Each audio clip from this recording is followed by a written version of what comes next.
you know, whatever, blah blah blah. I think the difference is that the FGC is like hardcore poverty, like, you know, selling food stamps to get plane tickets to go to events, whatever you got to do.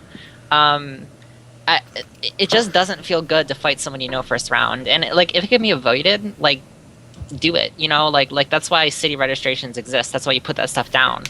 If the inevitable happens and you do fight someone you know first round, you should say something, but also understand, like if they can't do anything about it, like suck it up and fucking beat them. Exactly. Like, yep, pretty much. That's how you do it. And that does happen, and I can tell you for a fact that it does happen for when I do tournaments. But you have to look at it of where you're at in the brackets. So if you got 16 pools and you, like, for instance, when I did DTN, I helped run the Defender of the North tournament, and you had pretty much 85% of the fucking pools were New York. New York is gonna face New York at some point in the bracket. That's inevitable to happen. But when you're talking about Evo, where it's supposed to be a world tournament, New York should not face New York. You should have people facing West Coast and East Coast, and it should be actually, you know, equal in who you're facing. That's bullshit. How's that bullshit? I'm not even gonna lie. That's bullshit. Because it's a random bracket. Well, Evo's not random. Bracket. Evo's not random. No. Hold on. What day is your mic is fucked up, Mike. Mike's fucked up. It's like who's Hold that on, guy? everyone. Before Mikey, while he's fixing his mic, I gotta bounce, James. All right, man. Night, Albino. All right, see you, man. This conversation has both been enlightening and cringeworthy at the same time. Peace. Thanks, talking man. about that wind tunnel? Because that's me. I hear it too. Was I the cringe part? Yo, speaking of which, how pissed off were the guys, evil guys, when Cloud actually made top 8? Hold on, Cody, you there? Oh, sorry. Can you hear me? Yeah, we hear you. You're feeding back a little bit, but it's all right now. Am I feeding? Oh, sorry. So is my mic okay for? Yeah, you're okay, Mike. Let Mike go. Let Mike go back. Go back to Mike, guys. I gotta try. I got a lot of people on here, so I gotta try and. People complain when I don't keep the peace. So when I tell you to shut the fuck up, don't cry and grab a tissue. Just deal with it. Of course. Fair enough. All right. Mike K, go ahead. First of all, I find it that if you cry and whine that you're facing your friend, you're a little bitch. Call it what it is. You're a fucking little bitch, and you should shut the fuck up. You should play your friend first round. Play many different tournaments for many different games. I've traveled to places. I've traveled from New York to fucking Boston. I've traveled to Philly. I've traveled to the other side. I played my friends before. And Can I say something about that really quick? Okay. You play in first round? Yeah. What? Well, then they fucked up. I'm not talking about just fighting games. But you said that the inevitable can happen. You said that stuff can be inevitable and mistakes can happen. I'm not just talking about fighting games. I'm talking about card games. I'm talking about fighting games. I'm talking about anything. Like the bracket should just be ran. Whether or not you play your friend first round and you spent $1,000 to fly halfway around the fucking country, shit happens. It's fucking bullshit, but it happens. But that's the thing, though. It shouldn't happen, and the reason why that it shouldn't happen is because if you come over and you spend $600, $1,000, whatever, and you're playing your friend first round, that's some bullshit. And if you don't think if you don't think it's bullshit, then you're fucked up, because you know if you can beat your friend, then no, it is bullshit. Think about it. Bullshit. That's not fucked up at all. That's you crying and whining that you got to play your friend first round. No. Good evening, James. How you doing? What's up? Hey, Josh. But yeah, I don't know. If I had to play my friend first round, I'd feel pretty terrible. If you don't feel horrible about playing your friend first round, then you're a fucked up person. Yeah, it's pretty bad. Wait a minute. May I chime in on this? Wait. One at a time. That's the first thing. Let's go with Josh right now. First of all, how's everybody doing? Good. Calvin. Hi, good to see you Josh. again. Great. I'm what's up, Josh? Swimming. What's up, Josh? Doing Hi, good. Josh. Come back. Meet you. Yeah. You were talking to a dude that not only has had to fight his friends, I've had to do it at Evo twice. Ooh, And I feel bad for you. how terrible. I don't care, because you need to ask yourself the question, do you want to win? And if that answer is yes, I don't care if it's PR Balrog, CD Jr., my friends, or my friggin' grandmother. They're in my way. Oh shit! Your grandma plays fighting games? Yeah, your grandma plays fighting games before they win. Not no, Anna. no. I'm not talking about. Look. I have friends on the West Coast too. It's a matter of that. I'm talking about. Look, if I travel with my best friend Matt, and I grew up with Matt, tournaments with Matt. He's the first person I came into the scene with. If I go all the way over to the West Coast and I have to play him first round, someone who I know I beat every single time I play him. Hey, free win. Free win. But if you don't think that I feel horrible about that, that's some bullshit. Of course, That is straight bullshit. It's all right to show compassion for your friends, but when it comes to a tournament, dude, you need to But you understand shouldn't you are there have for to. you. If you're Try to beat anyone responsible, if you if you're wanna win. responsible All for right, it, guys, if we can't, wait, everybody, Mike. wait, shut the fuck up. Sorry. If everybody can't do this one at a time, because the people that are listening are getting clusterfucked with too much input at once, keep it one at a time. When one person's talking, don't shout over him. Let him finish what he's saying, and then just interject with a hey or a yo so I know who's about to talk. This way, Sorry. everything can stay civil, or I'm going to have to start dropping people. I'm I sorry. apologize. I'll control myself. I'm sorry. Yeah, I Hey, apologize. Hey, yo. Yo. So let's go over to Lord Knight. Okay, hi. I love Hey. Knight. Hello. What's up, Lord? Okay. Just going back to what you guys were saying about Evo, because I played multiple times, and I mean, I don't have to say my story or whatever, but I will say that before the seeding didn't matter, because every time I played in that tournament, I've been quote unquote top seed, and then the first and second times, I probably had one of the most ridiculous pools for those games you could probably see Yeah, ever. hold on. Who is this? This is the Ryu Geek. Okay. I'm sorry, sir. Welcome. Welcome to the All Blast Show. Hi. Welcome. Hey, sorry guys. How goes it? But yeah, Hello. I have nothing affiliated with this episode. I think I'm just a fan. I just wanted to say hi and appreciate it, guys. Okay. Yeah. Thank you. Cool. Awesome. Well, you know what? I got 11 people here. Let's make it a full dozen. Stick around. Okay, definitely. And we'll be back after these messages. Anyway, going back to Lord Knight, who was talking. Let's go back to Lord Knight. As you were chiming in about, Evo. Oh, Go yeah. ahead. Okay, I gotta get my thoughts back. Yeah, so okay, now I know where I was. I've been top seed every time I've played at Evo, right? So 3 times. And the first 2 times I could definitely say, so this is 2010, 2011, that shit did not matter at all. Like, if you played those games, which I don't think anyone here plays multiplayer BB. No, Don doesn't play BB. Not really. Not Only back then, locals. at least. Not back then, at least. No. So I probably had the craziest pool you would have ever thought possible for those games, considering I was a top seed. But then this year in Persona, I got top seed again, and they changed my pool maybe, I want to say at least 10 times. At least. So you know the guy who won, Yume, right? We were in the same pool at one point. We were in the same pool at opposite sides of the pool at one point. Wow, that sucks. And that happened like 3 or 4 times. I shared a pool with another Japanese player who got top 8. And maybe after like 10 or 15 switches, because I was like mashing on refresh, like, whoa, they keep changing it. I finally saw my relatively easy, not Evo championship pool. But I was ready anyway to play him. Like, when people were like, you're in the same pool as Yume, I was like, well, all right, like let's just do it. Like I'm kind of with James on this one. Like, whoever you have to play, you just have to fucking play them. But you're talking about a Japanese player. You're But not no, talking like about period. somebody Like someone in the stream chat, I had like a short discussion in the stream chat. Like, that guy was like, "What if you play SKD?" I knew someone's gonna fucking say Yeah, that that was shit. me. I said it. I already had to do that shit.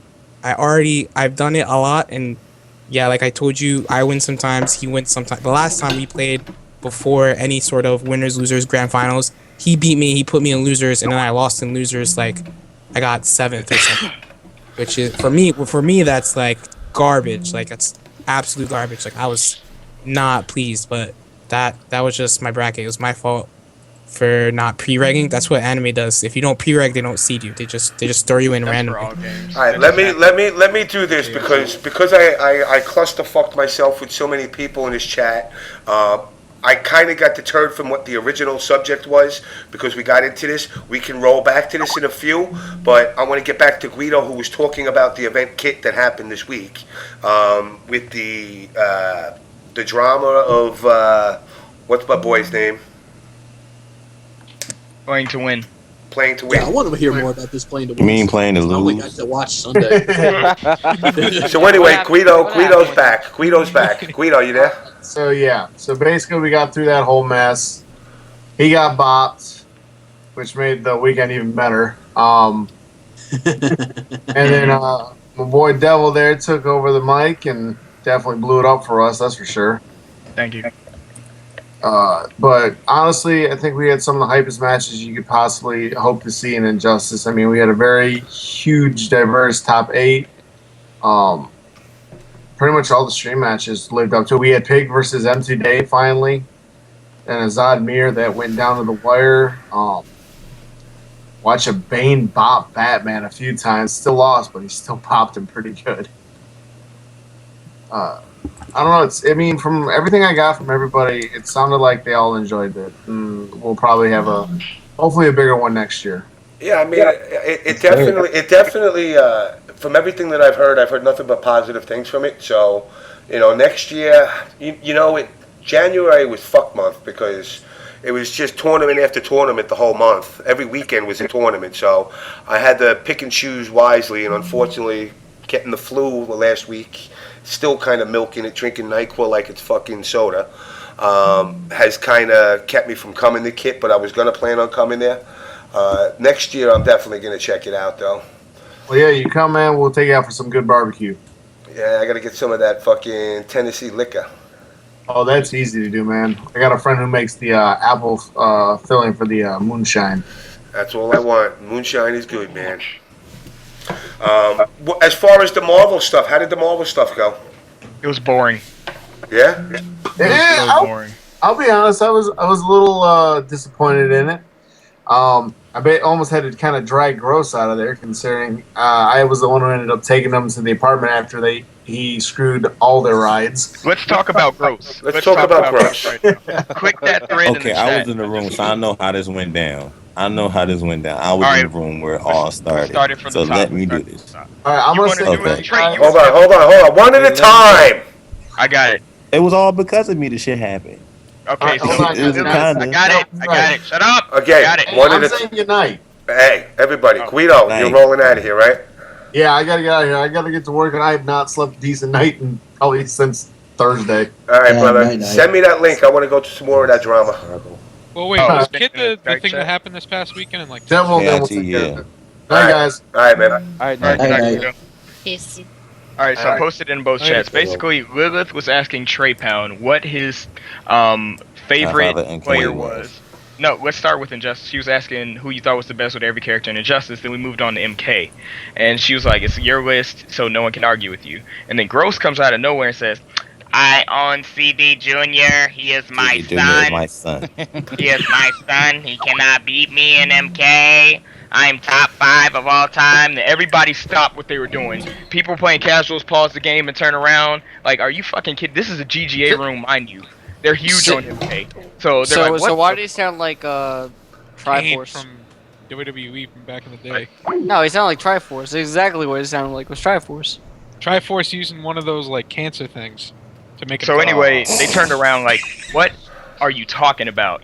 And he's like, I'm on the level of Rio, the trite ballin', pig of hot, 16-bit. He talks like this is so annoying.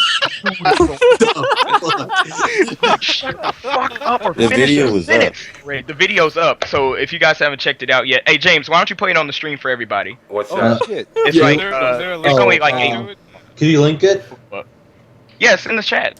Oh, neat. Is it in the Skype chat? It's in the Skype chat and the Yeah. stream chat. Yeah, they posted a description with videos linked to it, so put it on the stream so everybody can see. Neat. Thanks, bro. That's terrible. Is it the Twitch one? No, it's right there. It's right there. It's right there. Hey, Devil, you see what I wrote in the chat, So, right? long story short, he went to the 16-bit's room with Pig in the Hut playing with him in Injustice, interrupted his casuals. And you know 16-bit is huge on leveling up for a tournament. And he's like, what do you want? And he's like, I'm top 5 in MK. And he's like, no, you're not top 5 in this room. And everyone just busts out laughing at him. And he's like, I won VXG. He's like, what have you done after that, Gross? Yeah, but you know what? The same. I beat people in casual. But now on the flip side, the same could be said about winning Evo twice. First off, if you won VXG, you didn't win anything because there was like what 20 people at VXG. But my point is that it doesn't matter. Like, you know, people are gauging. You know, people have such a skewed version to gauge. Again, this is the same thing that goes on in the Capcom community with winning, you know, money matches versus tournaments. It's like, what, we don't have no concrete way of gauging who the best is. We say, well, this person won the most money. Well, this one won the most tournaments. This one won the most longest sets. Now, I'm not saying yes or no to him. I'm just saying, again, you know, we as a community got to figure out a way to actually gauge who actually is the top player. I seen the debate between PL and Rio. You know, PL won 2 Evos back to back. Damn straight, that's a big accomplishment. Does that make him the best? Or does it the guy who's won the most tournaments before that? Well, MK has a site for making the most money in tournaments, and Rio said it's not completely accurate, but I think he was still number 1. Yeah. With over 21,000. Mm-hmm. Well, wait, James, in your opinion, what defines the best player in a fighting game community? For me personally, I would have to say it's overall the most wins against top players. You know, whether it's locals, regionals, it's the combination of all of it. If there's not a system to gauge, when I was playing baseball in the minors, there was a site that we used called scorebook.com, which basically gauged your performance, your averages. Your coach had to put all that info in. The TOs should put something together to gauge that, where, you know, at the end, the results are put onto this, and it's a permanent fixture that will gauge who's got wins, losses, and you can at least get a better roundabout from that. And of course, you have to compensate into that and factor in, you know, locals, regionals, and majors, and then, you know, obviously Evo as the end game or an MLG. And there should be some kind of point setting on that. You know, because right now there is no way. I think that's a good way to progress to being more quote-unquote official, is that there's no like real data collection in the FGC. No. Like there's no like database of like, hey, here's who won what, you know? Well, there is and there isn't. I mean, let's be honest here. How many people know how many tournaments Chris G's won? At least I don't 20 majors, regionals combined over 25. I don't really count that anymore. No one knows. Yeah, see? No, He's won too many to count. See, there you go. Mikey just said it. He's won too many to count. It's just like Justin Wong back in the day. You know who certain people are the top players are in certain games are, but then there's games like in the last couple of years you can say Street Fighter where, you know, people are completely random and no one knows. As far as Mortal Kombat goes, and James, I'm not gonna knock your scene too much, but there hasn't been a lot of people in Mortal Kombat as of late. No, it's been quiet. I mean, I've gotten shit. I mean, I got some Ask FM questions. People calling me James instead of JamessMK, James Crapcom, and I'm like, listen, I just like the FGC. I don't give a shit whether it's anime, Smash, Mortal Kombat. You know, the reason I'm JamessMK is because I worked on the fucking game. It had nothing to do with my playability, but the scene as a whole, you know, I see it's trying to make a resurgence. I see a lot of people trying to actually get. And one of my friends is Mike Metroid, who is one of my very good friends. I've been very friendly with him in the last couple of years, and he took second at NEC, you know, and what's there to say? He took second in a 20-man tournament. Now, that would be gauged a certain way as compared to, you know, another major that had 200 people. You know, there would be a different percentage of a point system that would be put together. But somebody's got to do it. I'm not the mathematician or the statistic freak. I more or less just go to events to play. I don't give a shit whether I win, lose, or draw. I know I'm getting fucked up at the event. That's all. So I mean, for me to look at it and say, one of these, these not smart folk gotta like put their heads together and say like, hey, you know what? Let's put something concrete together across the board. If it's a fighting game, the same system should apply to every game across the board, and figure out in reality once and for all who's the best of the best, not a pool of 50 of the best guys, but the top 3 guys. And have it in stone, and then now at least you have people that you guys are gunning for that are considered the top tier guys. I mean, we obviously know Justin, Chris G. In Marvel you got F Champ, you got Yipes, you got all these guys that are top guys. In the Mortal Kombat scene, you got Pig and 16-Bit and Gross, and all these other guys that are feasible top players. But nobody knows who's top. They're going based on their own. Well, Mortal Kombat doesn't have a top guy right now. They really don't. Marvel, it's Chris G. Street Fighter, right now, you don't know who it is because the last couple of tournaments, it's been somebody different. Defender of the North, you had Zeus. Apex, you had Sanford. Before that, you had who? KIT was Justin, right? Yeah. The grand finals in the losers bracket.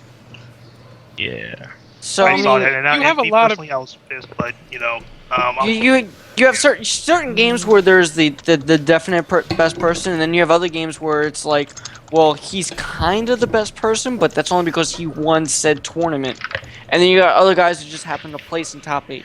So, well, the problem is for a game like MK, I'm not taking pot shots to the MK community. I mean, I love MK, but it doesn't have a showing at all. Nobody seems to care about that game. The game's dead now, but they're trying to make a resurge to it, which is kind of sad because Injustice has taken. And I said this to these guys from the get-go, and they were in their fantasy land. No, MLG is going to be Injustice and MK, and I said when Injustice drops, MK9 is dead. And to this day, I'm motherfucking right. I am the goddamn Nostradamus of this fucking community. Yeah, but at the same time, you can say Injustice is on its way of dying as well. I also said that. I said it wasn't going to have the longevity, just like DC did originally. MK players want MK. Injustice is a band-aid till MK10. And that's all it was. But now the Band-Aid's been ripped off. The game's starting to fizzle out. There's been a little bit of a pickup of the hype. But reality is this. You don't see the top players of MK9 doing the same in Injustice, which I think is a good thing. For the simple fact that it's bringing different faces to the community. But at the same time, when that transition goes back to MK, I guarantee you those top players are going to come back, and those Injustice players are going to kind of fade into the background again. Actually, Rio is still placing top 8. Tyrant still placing top 8 consistently. Rio doesn't win dominantly anymore, but he still places top 8. Yeah, but he doesn't play. I know, but he's still placing. But I'm saying he showed up to one tournament in 6 months. 2. Yeah, and who else played?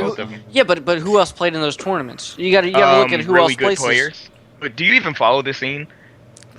To a degree, that tournament had like 30 players, but it was stacked. It was huge. Defend the North was stacked. It was stacked, dude. Okay. Don't discredit this. Come on. I'm not trying to discredit it. I'm asking because I don't know because the scene has been that dead. The scene is a dead scene. No, the scene is dead. I wasn't trying to be sarcastic. I'm legitimately asking. Okay. Can I ask two questions that involve MK? The first question is now. I remember when Perfect Legend won Evo the first time, he was saying how he was the best player and everybody got angry at him. Now, did he go to any tournaments after Evo? No, he didn't. He didn't. He called himself the best player anyway, right? No. Yeah. First of all, if you don't, in my opinion, if you win one tournament and then don't play in any others, you don't have a right to call yourself the best player. Just because you win Evo doesn't mean you're the best player in the world. That's correct. I agree. I don't know. I don't know Perfect Legend. I'm not taking pot shots at him, but you got no fucking right to say that. Number He's a bitch. two. Don't worry about it. All right, cool. Yeah. Now number two, I don't understand what makes a game, in anyone's opinion, die out. Like Marvel and Street Fighter, I've been playing those two games since they first came out. All right, and even I find those games boring, but I still practice them to be good. Why is it that MK and every other game die out so quickly, in your guys' opinion? It's the community that stops showing community. up, stops supporting the Why game. does the community give up? It's Because a they don't get self-fulfilling what they want, they cry, and it's like it's a self-fulfilling prophecy. It's like people keep telling us our game's gonna die. It starts to sink in, and then they stop showing up for tournaments, and that's why the game dies. It's also like Ian, for a second. Go ahead. In my personal opinion, I think it goes back towards a whole fanboy or fan base kind of mentality. Is that if it's not necessarily a popular game, then you won't necessarily get the shine or the exclusive time in the spotlight, so to speak, as any kind of game in the community is deserved. Look, I don't believe in that. I think it's BS. I'm not using it's not Capcom option select because it's just a defeatist mentality.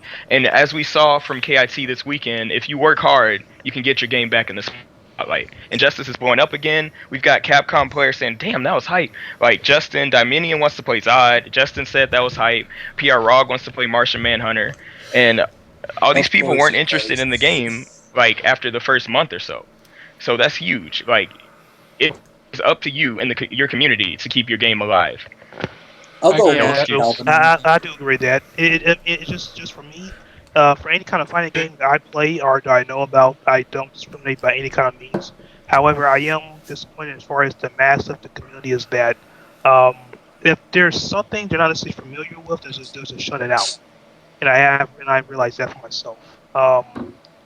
And I guess as far as like a some kind of it is some kind of discrimination. There's no doubt about that, because like for instance, as far as the balance of each and every game, of course I know every game's not balanced, or there's no such thing as a balanced game. But I do realize as far as the easiest games to get into or to win again, or to win in, at least in my opinion, is definitely Marvel #1 in my opinion. Street Fighter 4 is the second one in my opinion, and so on and so forth. Let's not even bring that up in this conversation. Oh my bad. It just sounds like NRS is suffering the Arxis vortex right now. Just like, oh, X game is out, so we're not playing X game anymore. That's typically the cycle of any company. The Marvel versus the Marvel versus Street Fighter is a different scenario, which is a rare scenario. No company has ever put out two fighting games that could survive side by side like Capcom has. And that's just the reality of it. Because one game, is associated to one publisher. Two games to the same publisher. I mean, look at even with Namco, Tekken and SoCal. One is being fulfilled as far as the tournament showings. The other one fades away. The next one comes out. That one kind of fades away. It's just the cycle of business, the way it works. The new replaces the old. I feel like that only happens here in like US. Like I don't think that's the same everywhere, because like P4U and BB are out at like the same time. Actually, right now, P4U and BB are out at the same time, and both are like fine. But then I feel like because like the other scenes are smaller than the Capcom games, or at least in like my experience. In addition to what other people said, I also think the motivation drops when the same people are winning all the time, because like people just stop feeling like they could win and there's no point to playing from their perspective until like a new game comes out and they're like, okay, now's my chance. Now I can do something. Now I can get in it. See, I kind of feel the same way, but coming from an SC scene where Damn Die beats everybody and he beats everybody every single tournament, we still get the same 20 to 25 people a tournament, and while that might not seem big to anybody else, a game like ST where you only get killers in your bracket, which is kind of like how MK is right now, just because you have somebody that can beat everybody, you still have people that try to better themselves and try to beat it. So that game's old as fuck. I mean, Kyle, look at MK3. MK3. It's a filler game that traditionally has between 10 and 20 people, depending on the event. If it's one of Big and I'm right there with it. and it's showing support for a game, but it ain't main stage. Well, no, it's not main because stage. you're not, even with killers in that, you're only getting the guys that are dedicated to the game playing, really. You're not getting the killers because it's been replaced by 4, which was, 8 more versions before it, after it. That's not true, because as far as ST goes, we do get killers. That's all we get are killers. You still get Duran, who is by far one of the better people in New York. You still get Justin, who plays almost every single major. You still get Damdai, who's obviously the best person in the game.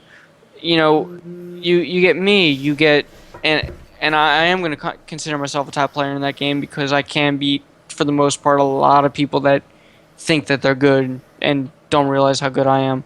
And then you get people that play Mars Gotti, who is arguably the best guy in the U.S.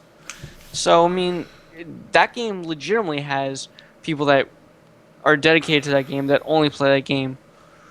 So, it's a different scenario. But, I mean, I can understand where Lord Knight's coming from, where it's like, you don't want to play a game where it's just killers, but that's just because their communities are naive. It's younger. No, it's younger. It's ST's old as shit. Like, that's great that it's all killers. That's like, I would love that. But then for like Arxis cycle is at best a year and a half. Like at best. Yeah, that's pushing it. Like we're talking like 8 to 9 months sometimes. Hell, sometimes even well, not really. I was gonna say like 5 months, but that just. What happened to the Guilty Gear scene? I mean, look, I've said this for years. The average lifespan of a video game is 18 months. Anything past that is a bonus. That's all these corporations. All the corporation is happy to get 18 months of sales. After 18 months, they could give a rat's ass. They can go into the greatest hits collection and sell for $3. They don't care. But as far as the tournament scene goes, after 18 months, traditionally you see a drop off that can be anywhere from a quarter to a half of what the turnout is. If it holds that turnout still, like Street Fighter 4 or Marvel, again, that's a plus. If you look at Mortal Kombat has traditionally had that drop off consistently, and when Injustice dropped, MK9 faded away. And now that people are starting to get disgruntled to a degree with Injustice, people are already starting to talk about resurging into MK9, which I think is awesome. I would like to see. I would love to see a resurge of it. But if you do see a resurge of it, those numbers are coming from somewhere, and they're going to come from the Injustice. So now Injustice is going to suffer. By the way, James, I want to ask: do you think like the new Guilty Gear will last long? The same do you think the new Guilty Gear will last long?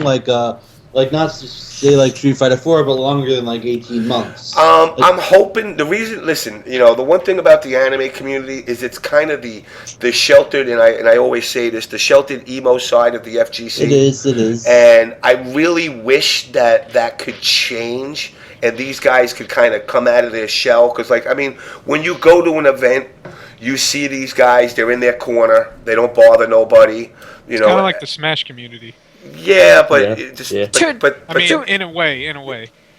Well, to a degree, but I can at least say like players like Lord Knight, he's tried to expand and try to play in the Street Fighter community because I Steve, you can attest to this. I've played you in a couple of different tournaments and we've played casually. I know you're trying to learn characters in the Street Fighter community, and I know there's certain players that in the anime community that play Street Fighter, so they try to branch out in other games, but it's very rare. Mm-hmm. I'm going to say as long as the FGC keeps going the way that it's going, when Guilty Gear Xrd drops, it's going to wind up just in the back corner with the rest of the anime games. Unfortunately, I have a tendency to agree with Josh on that, because again, it comes down to your community or your section of the community reaching out to others to get them interested in it. I mean, I got the guys from Kick Punch Block, Jonathan and Spencer. They turned me on to the anime side. Steve, you turned me on to some of these anime games, and I like them. You know, I like the way they play. I like the characters. I can identify with a lot of it, and it's got me sitting there saying I like playing anime games now. But me alone is not enough. You know, I can say, hey, everybody go out and support your tournament. Go to Win a Brawl and enter a fucking anime game. I don't care if you've never played it before, but just to show support. If you know how to do an uppercut and you know how to do a fireball, you can play these fucking games and they're fun. Now, for the I have to test on. I have to make a testimonial. I'm sorry, a testimony on that because I played BlazBlue before, Guilty Gear, and almost played Persona 4. And they're freaking awesome. Actually, I've been playing Guilty Gear since I was a little kid, and BlazBlue for like a year now. And I'll say those games are great. And I'm technically a Street Fighter player. So yeah. If I could just talk about how anime doesn't really get a lot of exposure for a lot of reasons. I think the main reason why is that anime doesn't get stream time as much as the other ones, partially because we don't, unlike the other communities, like there are Street Fighter commentators, there are Marvel commentators, we don't really have a commentator. Like we don't have that guy or that girl that can just commentate the hell out of anime and make it entertaining. And also like we're in general, we're shoved kind of into a corner, like a lot of like little tinier rooms, and we're also really nice people. So like while every day on the Test Your Might forums, I see people blowing up at people, you know, top players blowing up at other people. Anime, we keep it low key. We're nice people, you know, like we don't have like this big like brouhaha like 24/7 like we're gonna fucking yell at each other. Like we keep to ourselves, you know, and in some ways that's good, in some ways that's not so good because the games die out. Yeah, maybe it's time you step up and have your own commentators. I mean, right. One up. Well, sorry. So I have a problem with that because you have a guy like Alan who's Stickbug. If you don't know who the hell Alan is by his person, he goes out of his way every single tournament. I mean, every Big E tournament to streamline anime and every single part of anime. He has his own commentators. He is on his own commentator. Right. He's been doing it for the last like 3 years. He's probably one of the foremost people why you guys have a Friday night tournament at every single Big E event, and why East Coast wise you guys are probably the most prominent on as far as anime games go. No, I'm not discrediting what he's doing. He's by far, in my opinion, the most helpful person in the community when it comes to exposure. Well, I just had a question because I know that the new Guilty Gear is coming out on PS4, and it's going to come out in a time where there's not going to be anything else really for new in fighting games. Well, it's also coming out for the PS3, so it's like a dual kind of thing. Right, it's a dual time thing, like where there's. I don't know if you guys have noticed though, but with some fighting games, when Street Fighter 4 came out, then you had the new MK9, and then you had the Ultimate Marvel 3. You had this explosion of fighting games, but little by little, like with each one, the sales have been dropping off little by little. I mean, so I think you're going to see less games are coming out. You're going to see more of course, like the big name stuff, like the Mortal Kombat and Street Fighters, but some of the other things that we saw that came out, you might not see for a while. Like, we still haven't seen the Tekken versus Street Fighter that was announced years ago. That's never coming out. Right. And things like that because, Tekken 6 didn't do as well, and Soul Calibur 5, both those games together, and then Tekken Tag 2 didn't do as well as Namco probably would have liked.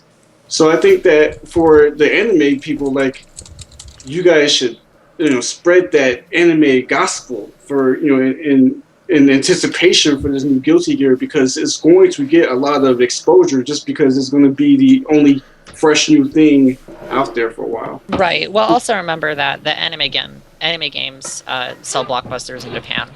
So well, they have a different. It's two different worlds. Like different worlds. Like Exert is like Guilty Gear SF4. Like that game, every game is dead. Every anime game is dead when Guilty Gear comes out. 100%. Like I'm saying it right here. I think I said it last time I was on here too. Like every game is dead once Guilty Gear comes out. Every anime game.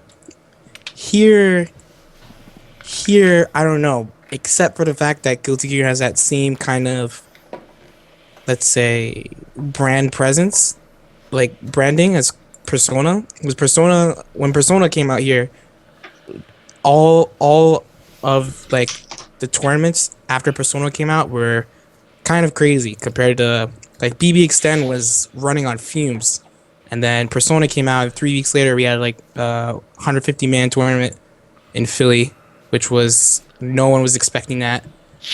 Which was a great thing. We had the biggest anime Evo because there was like I think 400 something people in Persona, and the last time anime was at Evo was less than half of that. So with like with a brand presence like Guilty Gear, because that series is old. That series is quite old. I think it'll be fine. I'm a little pessimist, but I think it'll be fine. Japan's is no problem. Well, hold on. Let me ask you this, Knight. What do you think keeps the anime community down? Down? Because if you look at it as compared to all the other games, I'm not saying it's the bottom feeders in people's perspectives, but it's the anime games don't have the chit chat and the chatter of an SRK or a Test Your Might, where you can go up to somebody in the MK community and tell me name 5 of the top players in Street Fighter or Marvel. And even if they don't follow it, they know those 5 players. But if you go up to people and say, who are the top 5 Blaze Blue players, you might pop up and then people are going to be like, I don't know, that other dude. They're not going to have that answer because your scene as a whole never gets that chance to be front and center. So what do you think needs to happen in order for that to happen? I think... You need to be on Spooky Stream. I think it's a couple things. First, there's the initial bad stigma that's associated with anime games between like either they're shit or like only weeaboos play it or blah blah blah. Like that would have to be lessened or just go away. Second, the definition of anime games would have to change because then you include stuff like Aquapaza, Melty, which is like definitely dead. Like all those sorts of random games which like barely anyone plays. Third, it's also like the games that are big amongst anime games, mostly like ArcSys games, and then it's stuff like BB, which doesn't have like the best let's say branding, because compared to like the other games you said, right? So there's like SF4, Marvel, MK, Tekken. So okay, SF is old, MK is old, Tekken is old, Marvel is a fucking comic that's like years and years and years and years, and BB came out in like 2009, but that's what ArcSys is pushing up until now. So like I said before, Guilty Gear Xrd should help that, because Guilty Gear is pretty old and everyone's played Guilty Gear at least like once somehow. Yeah, of course. And finally, the last two things, I think yes, we actually do need our Ultra Chen or whatever. People got, after NEC, I commentated on NEC because I screwed up. My team screwed up and we didn't get into the finals. And they said I did a really good job, but it sucks to say, like I can't be. It's not that convenient. Like we need a person who's just like a face that's always going to be associated with the stream. Like I love my friends from New York.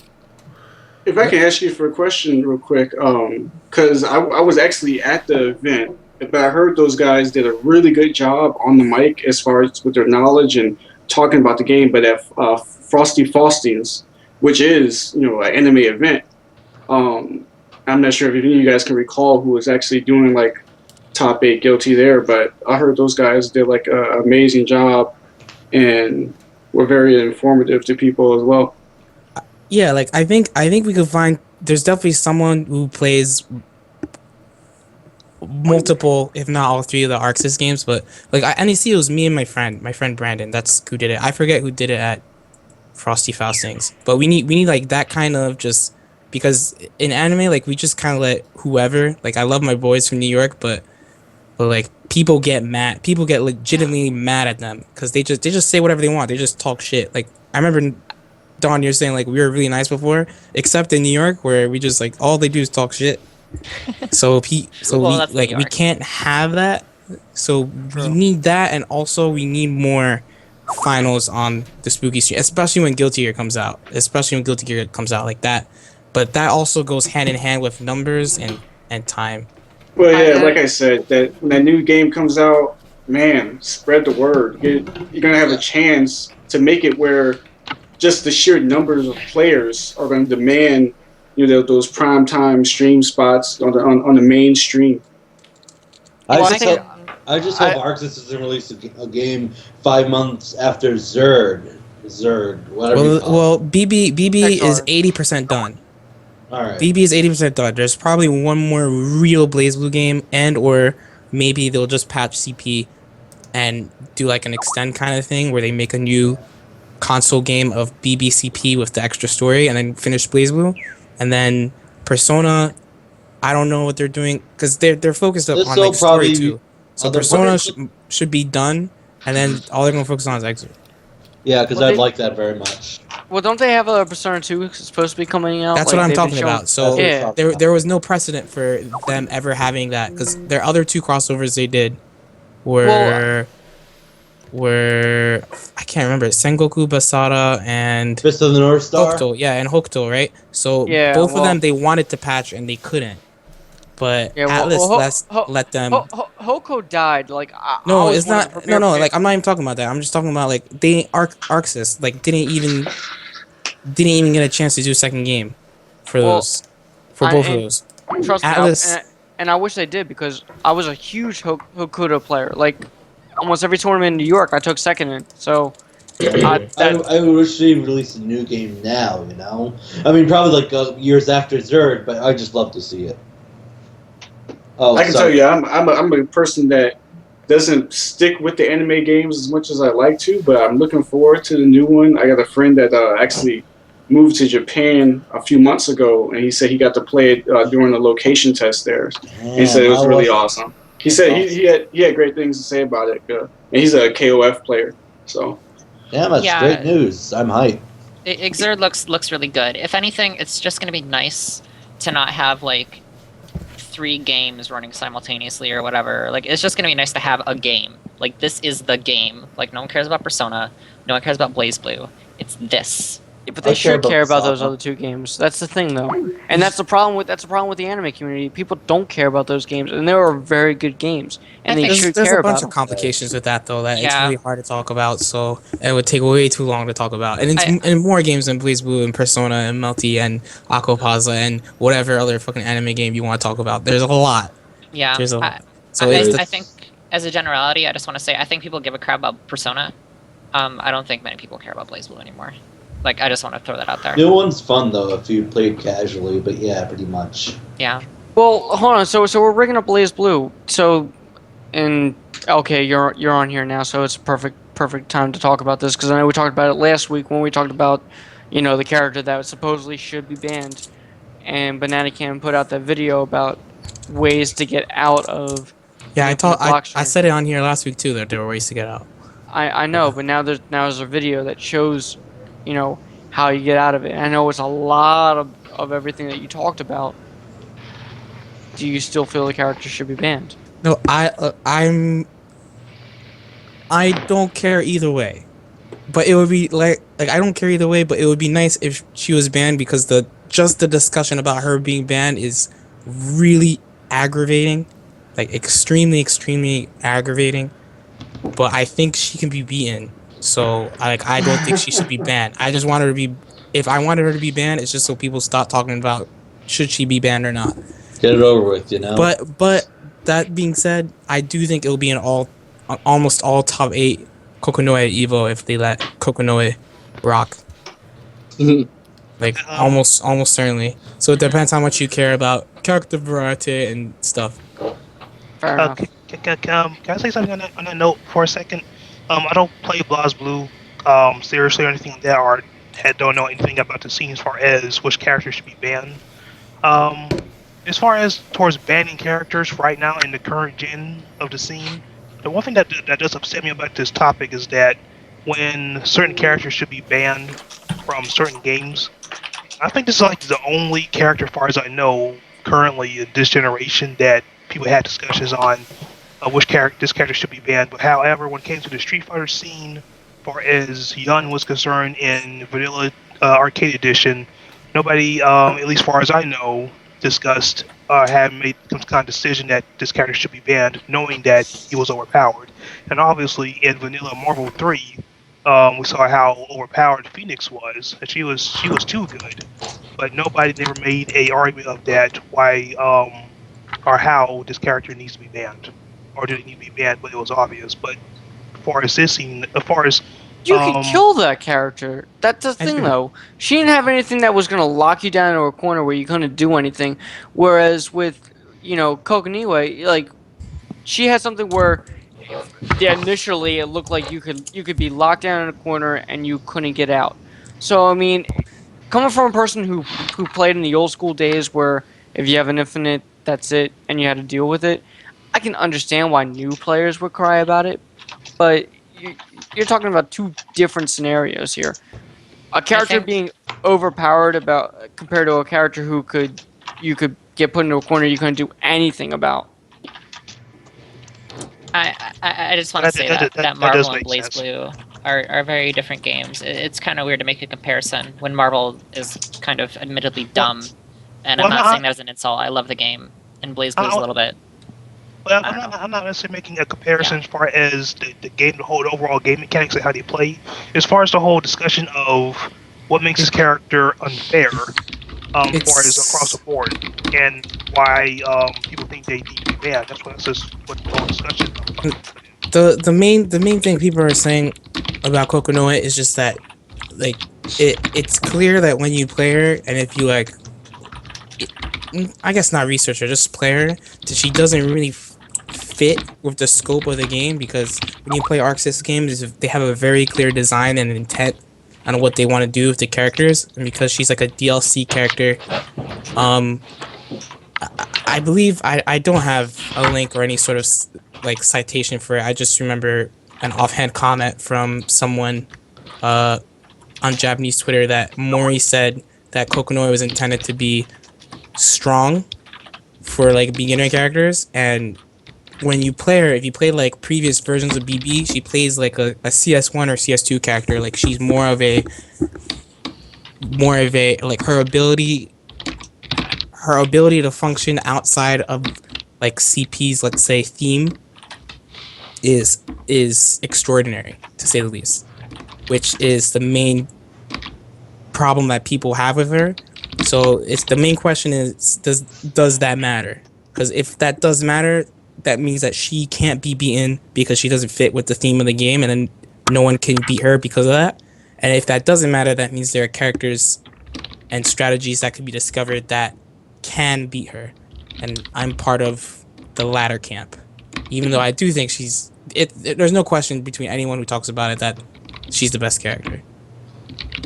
Right, and you're right. She feels like she shouldn't be in BlazBlue. Like she feels like a different character, not a Marvel character, but something not BlazBlue. She just plays differently. She makes other characters play differently. She just feels so different in a way that not breaks the game, but influences the game, in her favor. Now, getting back to what I really, I want to see the anime community take more of a front and center stage look, so other people can actually, because you guys could talk about BlazBlue, Guilty Gear, Aqua Puzzle, all these games, but people don't know what the hell half of them are. We don't know what Aqua Puzzle is. Everyone knows Aqua Puzzle. I know that game. Aquapaza on the back of it says, "What is Aquapaza?" Just throwing that out there. It doesn't know what it is. But my thing is this: it's like, for more of these games to get more acceptance and to have more people come in. Now, I kind of feel like at times the anime community don't want nobody else in their little bubble. Yeah, anime games are the only. Sure. Oh, sorry. Oh no, you go first. I was thinking. Anime games is the only set of games in the FGC outside of Smash that do have a scene outside of the FGC. The anime conventions. Yes. Yeah, you go to the anime conventions, you see the tournaments there and everything. It ain't Street Fighter headline and nothing. It's Persona or BlazBlue. Guilty Gear. Yeah, you know what? I've been. There's a place here in Chicago called Ignite Network that does the weeklies on Mondays, and it gets a lot of action for Marvel and Street Fighter. But there's always one TV station where there's some guys playing like Guilty Gear or Persona, and they're like just the quietest guys. Like I go stand over there, and they kind of like would turn and look at me like, "What do you want? Like, what do you like?" So it's like I think they're kind of like that. like, I think it's just more about wanting to say, hey, like teaching people to play these games because I mean they definitely do play different. I used to play Guilty Gear on the original Xbox, and I enjoyed it, but there is understanding that they play different, they look different. You got the Japanese pop rock music going and all that stuff, and some people are just like, what is this? I'm not sure what's going on here. And if more anime players would be like, hey, sit down, play with me, like I'll show you some stuff, then people would. I think it would get more accept. I mean, like it's funny because you see players in the MK community. I'll use I love using him as an example. CD Junior, who he does nothing but talk about reading animes and all this. But I'm like, then why aren't you playing these games? Everything's not revolved around Naruto or Dragon Ball Z. There's actually and he reads a lot of stuff. So it's like, I would like to see these games become more mainstream because they will bring in more people. Maybe if it was Fullmetal Alchemist, he'd be all over it, since that's the only thing he's watching right now. Why don't you play those games, CD? No, those games are trash, man. Exactly what he'd say. I got a question for you anime guys. Speaking of Naruto, I noticed that they're always coming out with new Naruto games, so they must be selling well. Like I know it's a popular show. Like, why isn't this being played at tournaments? They're not a tournament fighter. It's why? more of a casual fighter. But why? What's the differential? Like, what makes it a tournament fight? I mean, can it be played competitively? Is it balanced? No. It's beyond unbalanced. It's beyond balance. It's the problem that like most anime 3D fighters are just unbalanced. It would be like having like Budokai, like Dragon Ball Z Budokai at a tournament. Also, like you have to understand when you're coming from an anime like Naruto, where you have like everybody just doing all this like crazy fucking shit, like you have Madara doing like crazy fucking comets from the sky going down on people. They import that into the game too, and make the game totally unbalanced. Yeah, the last time there was a legitimate like crazy unbalanced game, Fist of the North Star, you can argue that it was probably the most unbalanced fighting game. I thought you were about to say Marvel.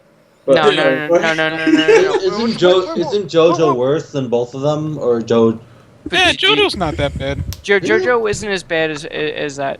And coming from someone who plays Fist of the North Star, who played it competitively for a long period of time, I can tell you, like, that's a game where you only had 12 characters, but every single character had something broken about the game. It was the equivalent of what X-Men vs. Street Fighter was, but to a degree where, like, you still had ways to get out of bullshit. So something like Super Turbo in a way? Well, let's put it this way, like, Naruto Ultimate Ninja Storm 3, I think, is the most current one. Right. Full Blast. Full Blast is the current. Full Blast was the newest one? Yeah. Okay, well, there's always anything like the previous ones, where, like, say you have somebody like, there's a character named Deidara, he throws explosives. Going up against somebody like Rock Lee, who is pretty much, you got to get up close, and Deidara just can hang back and throw shit all day long. Hold on. Shit Lee can do about it. You have a really lopsided matches like that. Josh, I got a good example.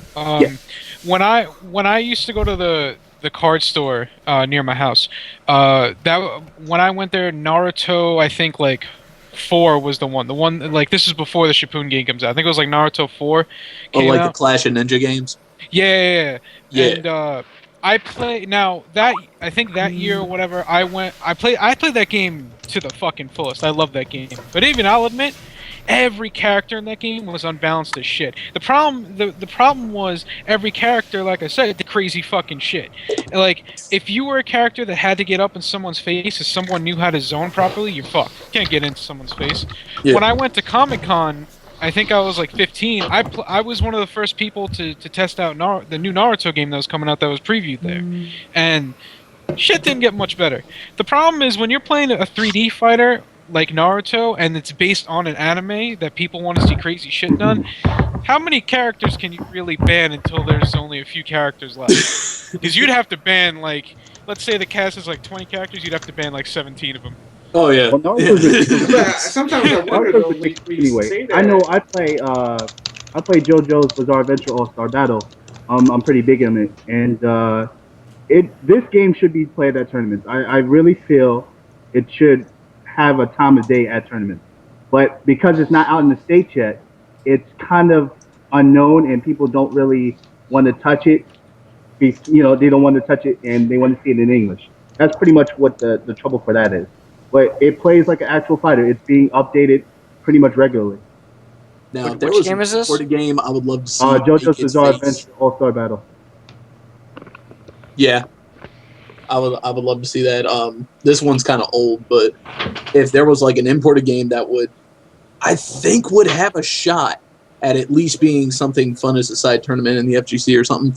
Has anybody heard of Battle Stadium DON? Yes. I think I've heard about it before. Oh my god! Take everything that is fun about Smash Brothers and make it Naruto versus One Piece versus Dragon Ball Z. I'm a Google. But you mean there's the with new that. Jump versus game? Was that? Oh man, I really want that so bad. One at a time. One at a time. What's it called again? Battle Stadium DON. Yeah, I've heard of it. It's like Smash, but with some anime characters. I heard of risky. That type of play is not gonna. Not a lot of people are gonna accept that. Well, not as something serious, but maybe something as a fun side tournament. Oh yeah, it's a side tournament. Yeah, for sure. There are plenty of games that could be side tournaments, but Well, nobody yeah, you ever could say that about PlayStation Battle All Stars, and look where. Oh that my went. gosh. Oh god, that flopped hard. The So- patch ruined that game so badly. It had a lot of potential too. There's a lot of good shit going on, but they just ruined it. Now, let me throw something out there. Now, if a game company, let's say somebody like, I don't know, Capcom, because they make such great fighting games. Maybe they, and I don't know, and maybe I'm reaching at something here. I keep hearing about something new. If I'm wrong, have they ever tried to do a Mega Man fighter game? No. They had, kind of. I mean, I'm saying a straight up legit. Take all the characters from the Mega Man franchise, give them a whole set of moves. I know what you were getting at. No. And incorporate a bit of an anime touch to it, because it kind of can fall under the anime with the storyline. Never tried. That would be interesting, though. That would be godlike. That'd be cool. That'd be great, but I mean, maybe Capcom needs to hire me or something. No. That would be godlike until Fireman had. But ice beats fire, bitch. Guys, time out. We can't say that's going to be godlike, because remember because a lot of people who like Castlevania, we all thought Castlevania was a great game, and then they made a Castlevania Fighter, and it was complete ass. Step back. But here's the difference. Konami hasn't had the greatest luck in fighting games, and Capcom has a little bit better of a track record with them. But that's argumentative. I just want Robert. That and Konami has been shit recently. Have you seen the past games besides Metal Gear? Are all awful shit. Oh yeah, no, they're terrible. I ain't gonna say that. Contra, isn't it? You have to take into account that Konami has never made any other fighting game, as far as I know of, is forever. So of course they won't have any legitimate experience of making one. So you can't expect it to be any good. No, but at the same time, I can take a company who's been around for a long time and who can legitimately look at other companies and go, oh hey, they've made a fighter. This is what this fighter's like. Oh hey, this company made a fighter. This is what this fighter's like, and they can kind of gauge on what the hell is going on. Well, Konami Cross Arxis. No, but here's the thing though. We can't take this philosophy of a company is doing a fighting game for the first time, especially a major gaming company. They're not stupid. They look and they do research. They kind of have to know what they're getting into when they make a fighting game. So just because they make a game that flops doesn't mean that they made a game that flopped because it's the first one they ever made. They have to do research. There's marketing and things that go into it. The problem is when they do all the research and they try to do what everybody else isn't doing, and they think they did it right. and then don't listen to the community when they tell them, here's what you're doing wrong. But the problem is, again, here's where the illusion that this community means anything to these companies. Exactly. I don't give a shit. If I run Konami, I don't give a shit what a pissant 5,000 people say when I'm trying to sell out my millions of copies of the game. You're gonna buy my game. When you bought my game, you know what? The game sucked, but you know what? You ain't gonna buy another one. But sucker, you bought the first one. I made my money. All I gotta say is, I take the money and run. Mentioning Castlevania Judgment, that tumor that I fought so hard to get rid of after forgetting that game just came back. You bastard! Hey, not a lot of fighting game companies. There's some that actually do cater to the community. I would say DOA. They're very involved with now their fans, and also who's another one? NRS, yeah.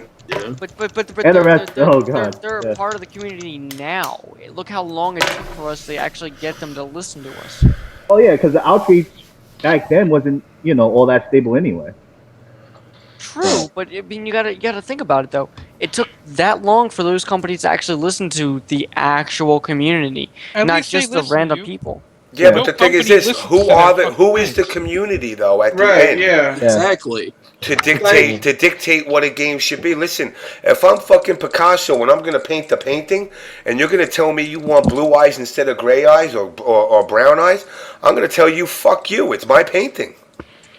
Now, if you like it, buy it. If you don't like it, that's the reason why you're going to be the broke painter and everyone else. No, I'm not, because you know what? You're wrong, because you're narrowing it down to the opinion of 5,000 people. Yeah. Those 5,000 people know shit. Half the motherfuckers can't even spell their own name besides pushing buttons. That's all they're good at.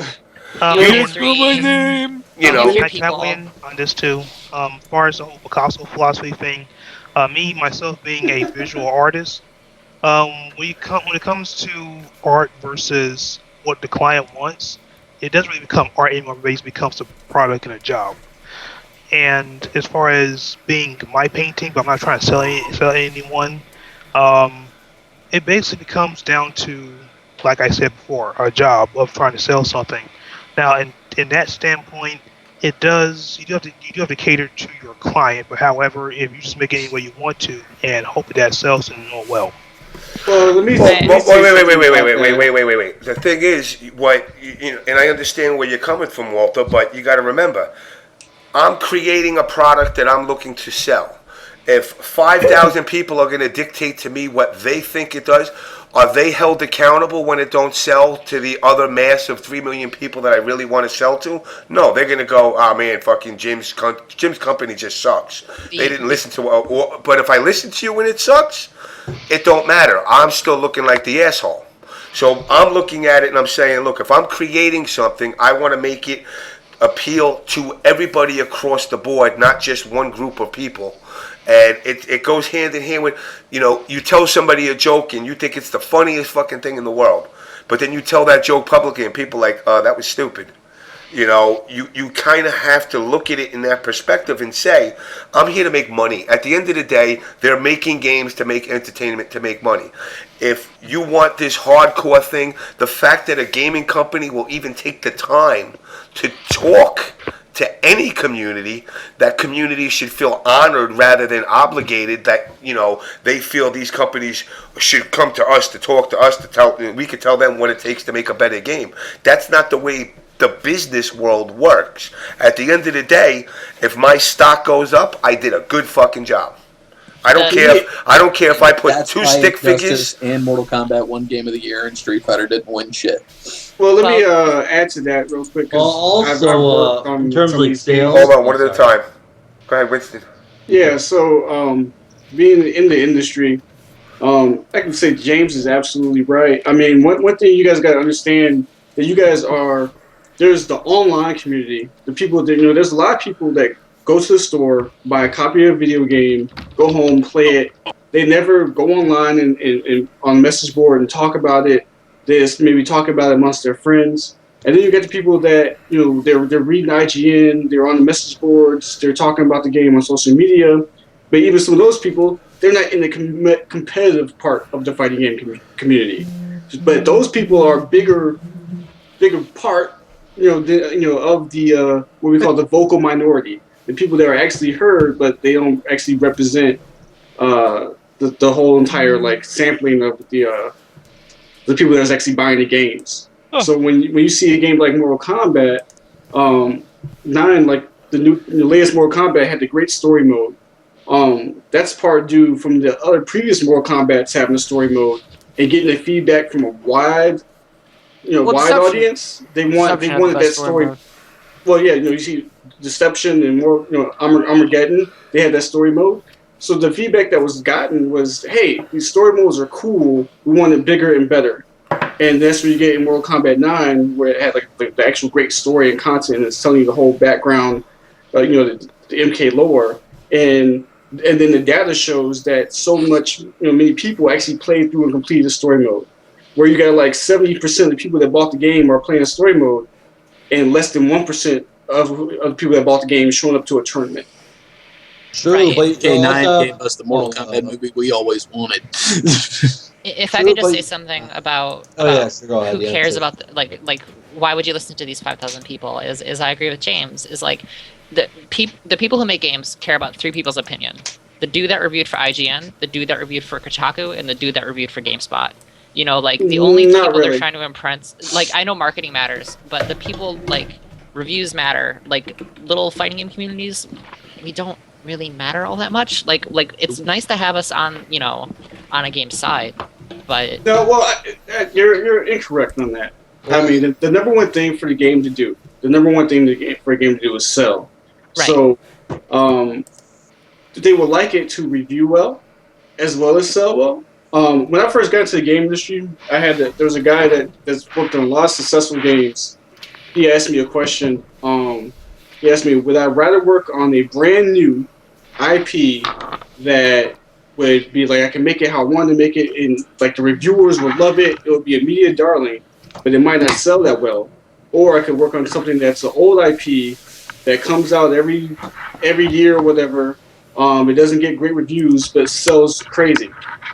I said I would want to work on a new game, and he explained to me why that was the incorrect choice most of the time. Cody, you're feeding back. And the reason for that is because you don't want to dictate, you don't make a game dictated by what the reviewer thinks. Because, I mean, most people that buy games never go to IGN, they never go to GameSpot. They don't see these reviews. Most people, I mean, it's like overwhelmingly in a lot. Like, I'm not saying just 51%. Like, most people don't. So, we want to make a game that's going to sell. We want to make a game that's going to appeal. And you have all these people that, like the guy was saying earlier, that do research. They do focus groups and studies to see what kind of game mechanics and things that people like and what appeals to gamers and what's like going on in the industry currently. So if you're just making a game to appease like a Jeff Gertzman, he might like it, enjoy it, and love it, and give it great reviews, but he's also done that to games that sell nothing, and then the studios close, and he's talking about how the studio made a great game, and now they had to lay off 50 people. Right. Well, marketing and hype always guides the market more than reviews. But in terms of like when a game sells, it sells, right? Like they got your money. Like. Yeah, but okay. So here. Kyle, hold on 1 second. Hey, Josh, you there? Yeah. I'm sending you a file right now. You said you needed that logo, right? Yes, I do. I'm sending it to you through Skype right now. You just grab that. Sweet, thanks. All right. Go ahead. Yeah, what about Kyle. GM? Hold on. Go ahead. Kyle was talking. Go ahead, Kyle. All right. Well, sorry. Well, so going with the whole concept of when a game sells. So I work in retail. I work for Best Buy. I worked for Best Buy for multiple years now, and I work in the game section of Best Buy. And I can tell you, at least from a store who we only sell basically the ABC titles and pretty much the A and B titles of games that come into our store, I can tell you, people that come into stores like us, they don't look at reviews at all. They come in, they want to know what are good games. And most people that write reviews for these sites, generally speaking, are writing reviews for games that they like on a personal standpoint. They're not writing a review for, Johnny Donuts who plays a game, for hours on end and likes that game just because that's his favorite title. It's, hey, my name is Dave. I like this game. I think this game should sell, and this is why I think it should sell. That's who's writing on these sites. Right. It's not the guy that's writing for, Liz in Arizona or John in Florida, who may or may not like this game. I don't know. I think they're more writing it more for those checks, like from the publishers. No, really, what happens is this, and this is the reality of how anybody gets a really good write-up, and it's just the way it is, cut and dry. Money. Who advertises the most on a site is going to always get good write-ups because of the simple fact I don't want to lose the money I'm generating off of the revenue of advertisement, so I'm not going to turn around and put, $20,000 a month into advertising for, whatever, Konami, and then say, oh, don't buy Metal Gear, it sucks ass, because the next month they're going to turn around and they're going to say, you know what, let's only run a half an ad there. We're going to go run an ad with this company who's reviewed it and actually said good stuff about the game.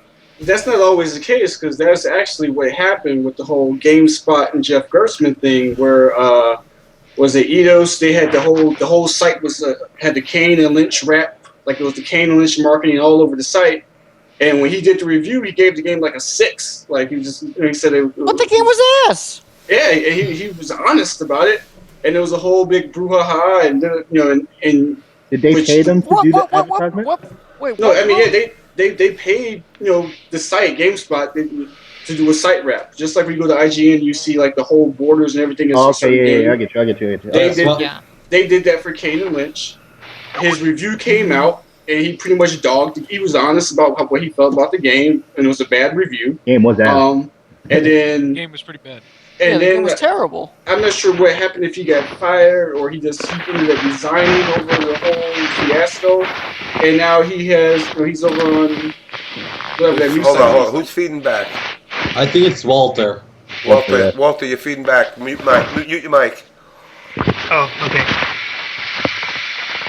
You keep diving over there? There you go. So what they do though, I can tell you what they do for some. Because I have some friends that have done some blogger work for reviews. These some companies, they will do. Some people think it's like, oh, they pay somebody. They don't pay anybody. That's reckless and stupid. They don't but they do make it. They put people in a comfortable place to say good things about the game. Like the media comes out to media events. They treat it well. They get their hotels and stuff. Paid for them, whatever. They get a nice free lunch and things like that. They get shown the game in its best light, and that's how you get your preview write-ups and things of that nature. But yeah, no, they're not kiss their ass. They treat them very nicely. Yeah, just what I want to clear up from before, like super quick. When I said that game reviewers care only about reviewers, I didn't mean that that was the defining factor. I meant like if they care about anyone's opinion, it's there, but they're just trying to market and sell a game. I mean, I look at a game like KI. Okay, KI is a game right now, in my opinion, riding a really thin line between blowing up and fading away. It's a game that they got out in order to be a launch title. They knew it had a scene that was talking about it, looking for that research. At the same time, they kind of released a product. I'm not going to say that was half done, but I mean, no story mode. You can tell it's half done. You can definitely tell. Yeah, I mean, say that. Just say what it is, James. You know the game is half done. You know that it's got characters that are way overpowered. They don't have every single character that they should have had in the game. Hey, who's way overpowered? You don't think Saberwolf is overpowered? Well, I use Saberwolf. Saberwolf ain't overpowered. Oh yeah, of course. Saberwolf's fair. Saberwolf is overpowered. If you think Saberwolf is not overpowered, you're blind. Hold on. One at a time. Was the game even? Hold on a second. Was the game even designed to be a fighting game, tournament type of game? Yeah. Of course. Yes. Yeah. It was? KI, from day one of KI1, Ken Lobb said to me that this was supposed to be a competitive fighting game. He specifically said, like, even Street Fighter, Mortal Kombat has never been designed to be a competitive fighter. KI1 was specifically designed to cater to competitive players. Yes, I remember that one was. I'm surprised. This one too. One thing you guys got to remember with KI, is that it's currently, I have the game, I enjoy it. It's a $20 game. So if you were expecting to get everything that you get out of a $60 game, keep in mind, like even Street Fighter, when it comes to story mode and fighting games, nobody comes close to Mortal Kombat or Injustice. That's just the facts. Street Fighter doesn't have a comprehensive story mode. I think some of the Namco games, they have kind of like these side games to do a story mode or whatever. So Killer Instinct not having a story mode or kind of an arcade ladder, I'm okay with that because I only paid $20 for it. But that's not what we're talking about right now. We're talking about an actual fighter. We're not talking about what a game does or doesn't do with its characters as far as the story goes. To be honest with you, no one gives a shit that Orchid is Jago's brother. No one cares. I didn't even know. Wait. Orchid is Jago's brother? Yep. Yes. Yeah. Whoa. And that was like the big thing that everybody found out about on IGN. Yeah, that was KI1. I'm sorry, James, that I broke that to you. So Orchid is Orchid is transgender? Oh shit. What? Sister. Oh, I was gonna say. Wow, you just really changed it. I'm going, damn. Sorry. I thought of the wrong character too. I got caught by that. All right. Orchid is Jago's sister. Okay. Yeah, but I've been drinking all night. James All right. catch that. Look. I'm so tired. Look. No. But you see what I'm saying? Like, still, people didn't even know that they're related in some way, shape, or form. So. Walter, you're feeding back still. But see, that's the thing. Hold on, Walter. You're feeding back, Walter. The thing is, though, the people that actually buy these games, the majority of them do care about these things. The majority of the people that buy, like, Mortal Kombat, they care about the story. They care about hearing the lore. They want to get to the ending to see the special ending for beating the ladder for Sub-Zero and things like that. That's what they care about. Most people don't care about if a back 2 is +3 or -4 on hit. I wouldn't generalize it. Okay, do I sound better now? Yeah. It's not a matter of sounding better. It's you're feeding back when you're not talking. Yeah. Okay, how do I stop that? Because I don't know. Just mute the mic when you're not talking. Just mute it and then unmute it when you want to talk. Okay, well, I actually had the mic muted and I was still feeding back, so, Are you coming out of your integrated mic also, if you have one? I just have a USB port to plug in with this headphones. Yeah. Oh, you might be coming out of your speakers then, too. Okay. Yeah. Oh, by the way, crap. Yeah, I was gonna say something about like the new DMC, but it already passed. So there's a new Devil May Cry. No, the reboot. No, stop. Oh. Just kill the conversation. Don't jump. Don't jump. Stick with one subject at a time. My apologies. Too much input. I just asked. I didn't give a shit. No. That's a whole other conversation for a whole other time.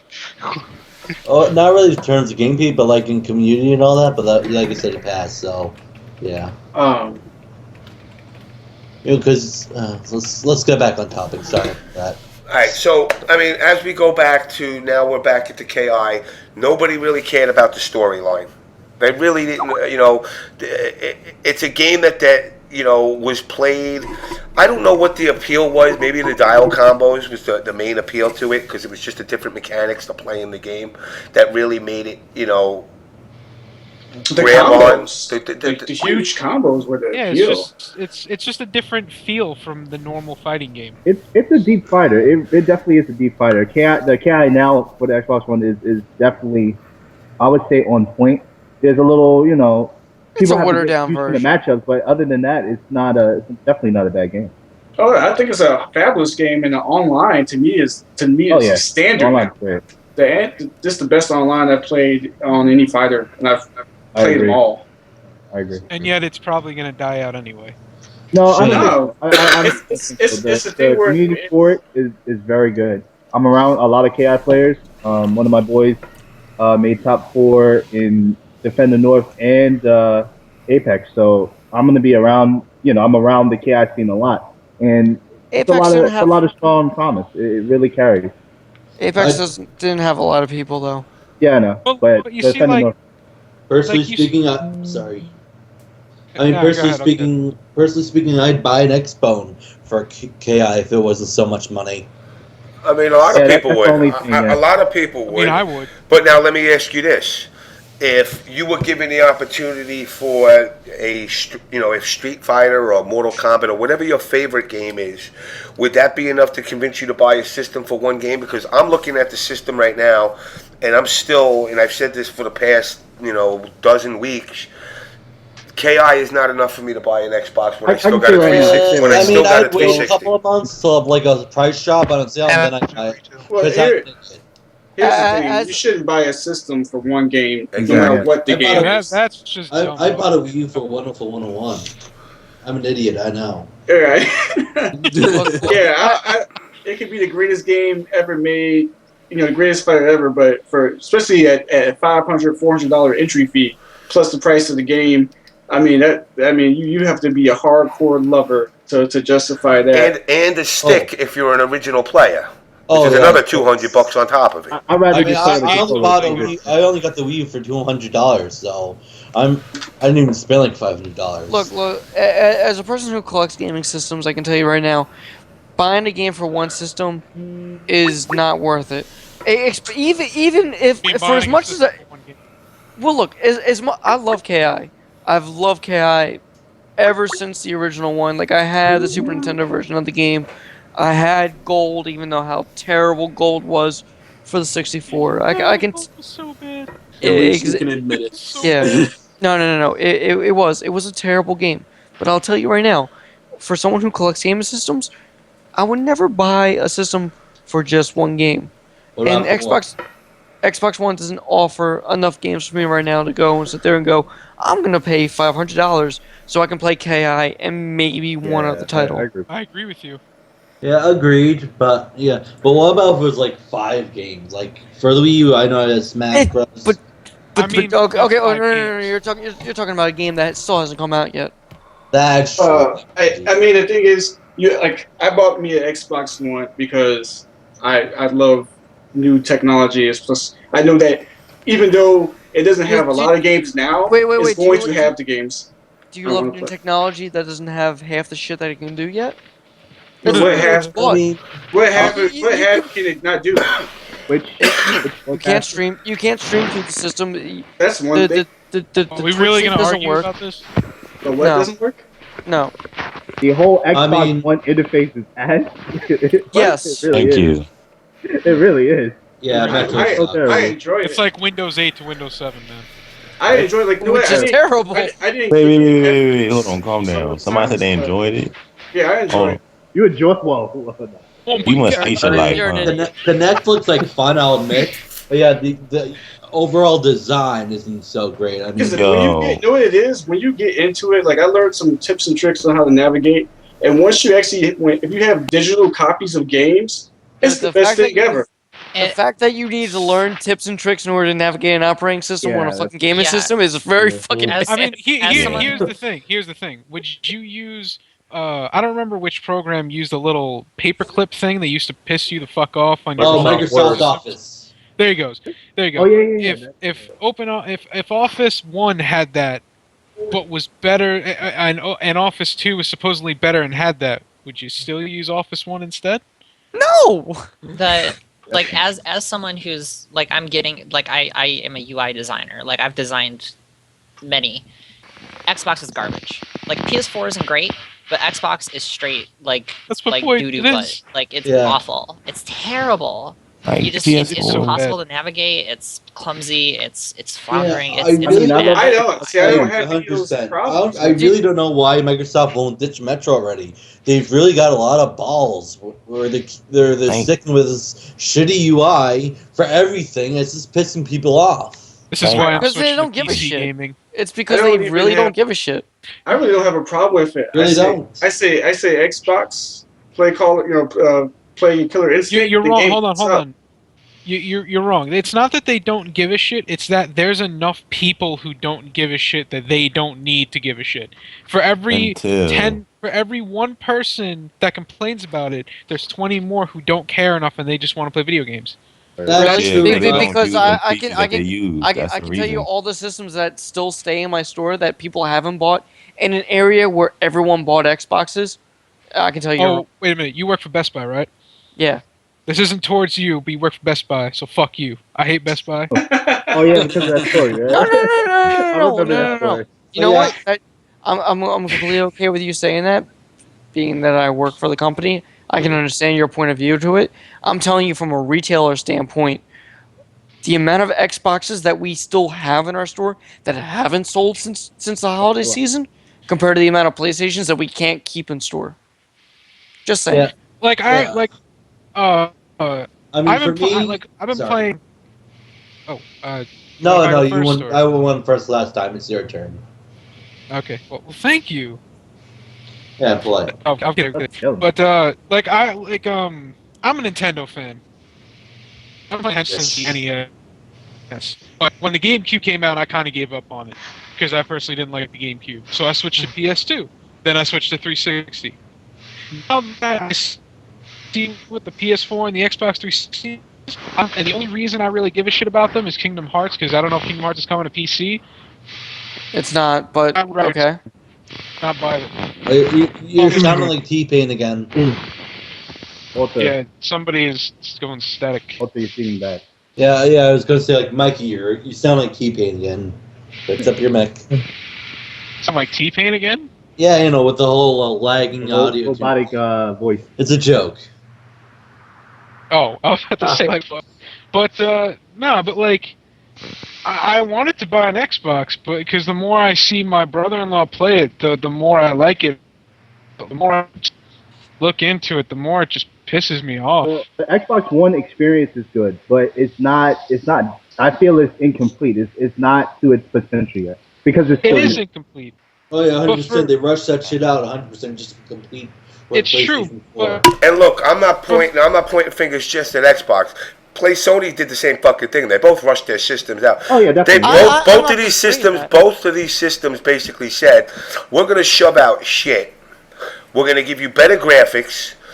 When in reality, we really don't even need to release systems right now, but we're gonna do it anyway, and we're gonna have to try to forcefully kill our systems off. Which is sad that they're doing it in the way that they're doing it, because even like during the early console war days, they didn't kill themselves. They tried to kill the competition.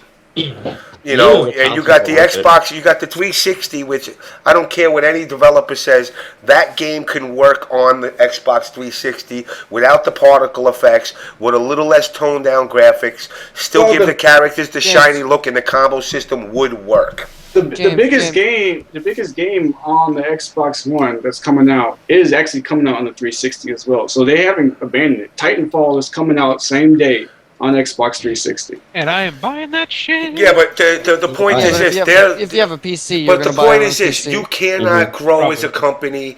Business is simple. You kill the old while you bring out the new. That's the whole point. You don't want people to stick back on Xbox 360 like, all right, I can just use this.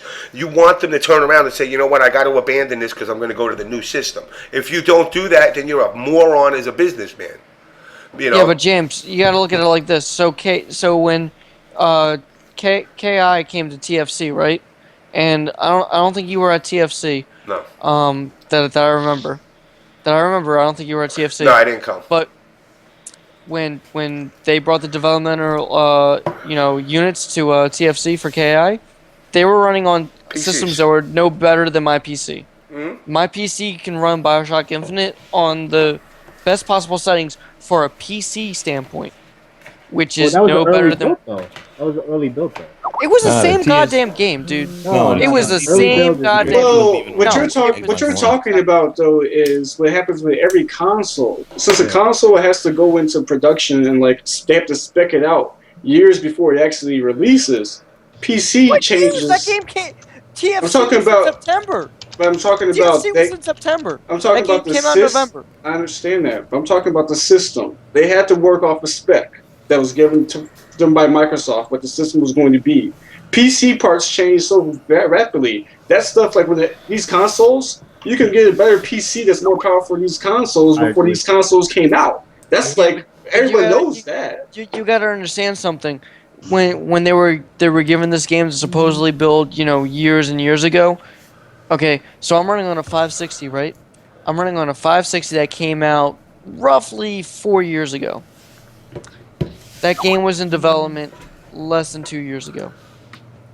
I mean, honestly, I think both consoles are shit because they're just glorified PCs. I mean, I'm not gonna argue that point.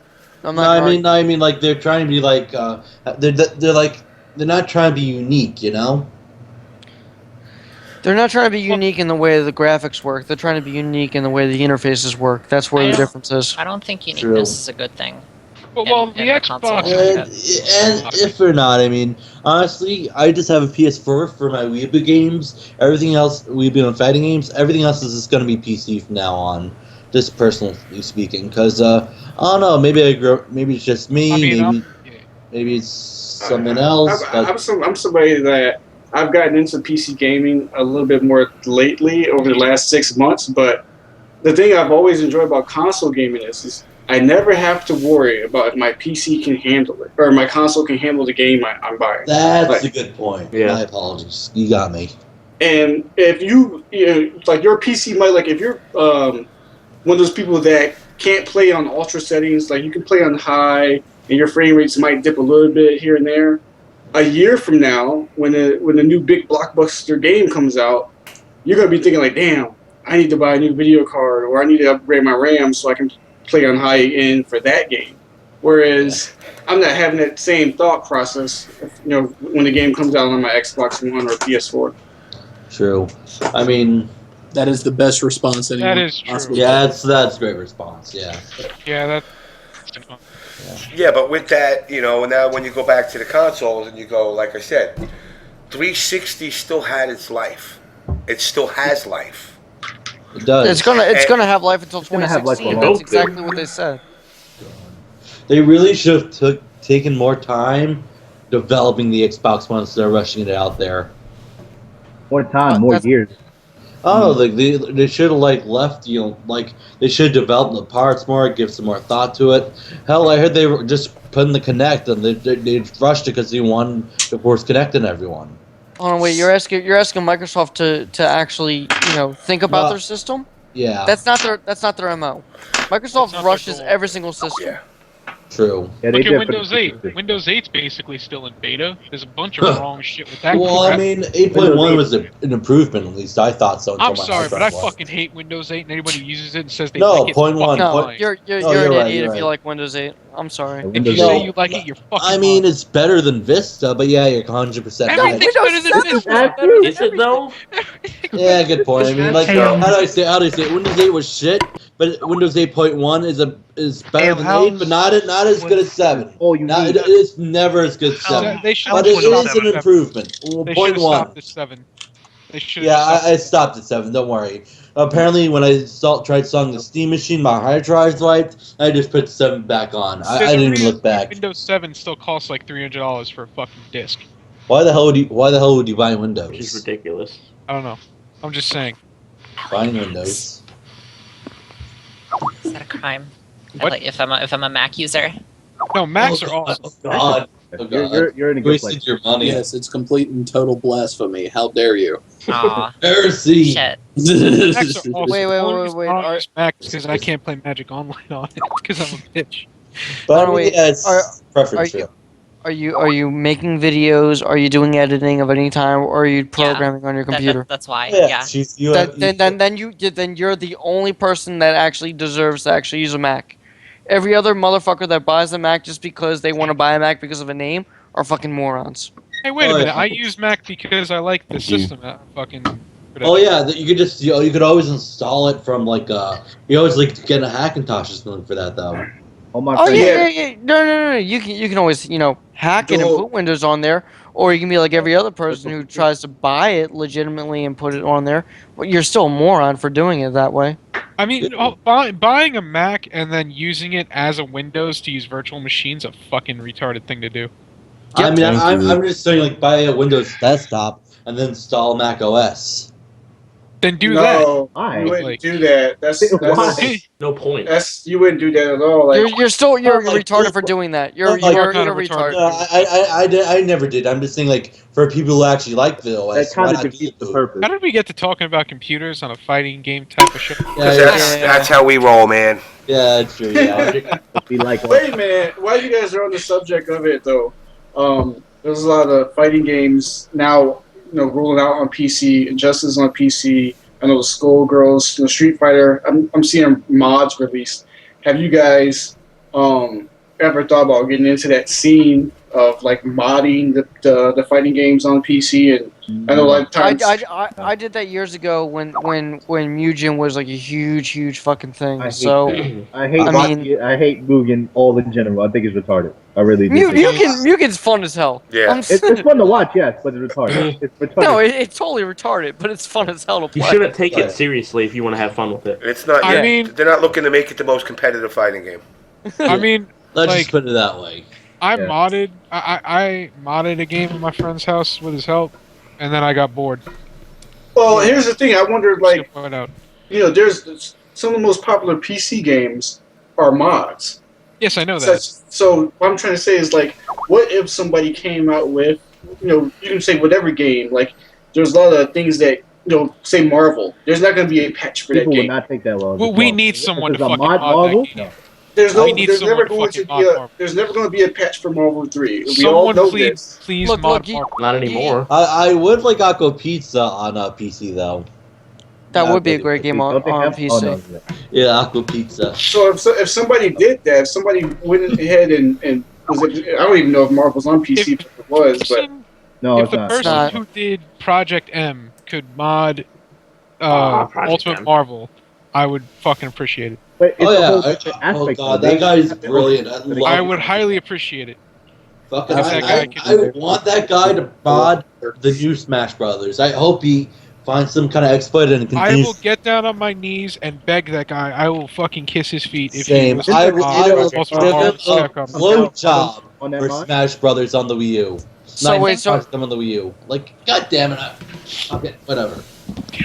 So we're talking about mods that were for PC. You got to remember, Melty Blood was a PC game originally. Yep. And then you had games. What was it called? Azuka Blitzkampf, which was a PC game which had a limited run, but was actually a very fun fighter. If you played anime games, you know Azuka Blitzkampf was a very fun fighter.